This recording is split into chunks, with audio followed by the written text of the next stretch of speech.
And now we have WION's London Bureau Chief Mandy Clark joining us live on the broadcast. Mandy, listening to Boris Johnson speak, all I could think of was, oh dear, oh dear, oh dear. It's been 3 months since the outbreak began, and the UK is far behind in taking solid precautionary steps, behind even India probably. Do you think raising an army of medical staff will be the solution to fight the pandemic?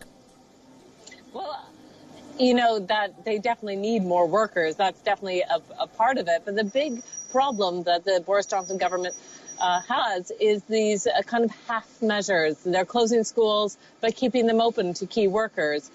They discourage people from going to cafes, but they're not closed down. And so these are they're not full measures, and that is where we're going to see the spread continue unless they take measures similar to what we're seeing on continental Europe and France and Germany, Spain and Italy, where it's a complete shutdown.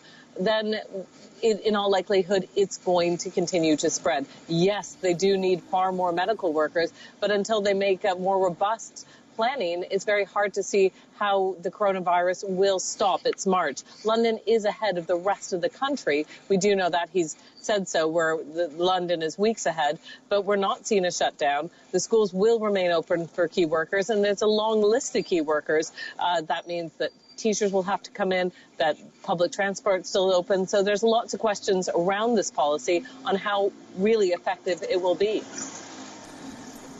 Mandy Clark, reporting live from London. Mandy, before I get on to the next question, I want to ask a quick question about London. Talk to us. People have been stocking up in London, haven't they? In expectation of a more stricter restrictions and shutdowns. How about you? Have I? Well, there has been quite a lot of stocking up.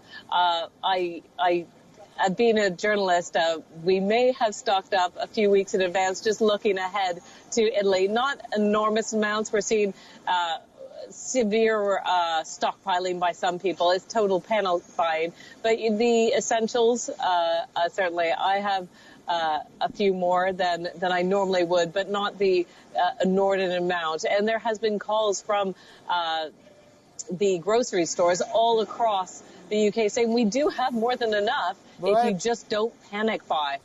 Right, that's the same message across India as well. But I want to get it back to the United Kingdom. Now, schools have now been about partially shut and large gatherings have not been banned yet. What did the UK learn from its European neighbours?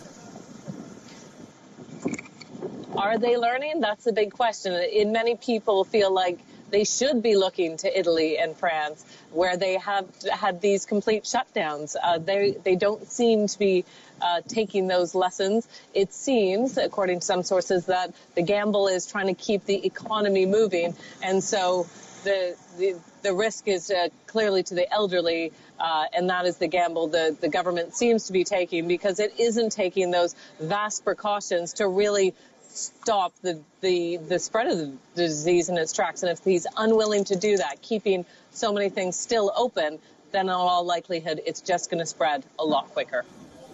Mandy Clark reporting live from London on the latest on its fight against COVID-19. Thank you so much for being with us here on WION Dispatch.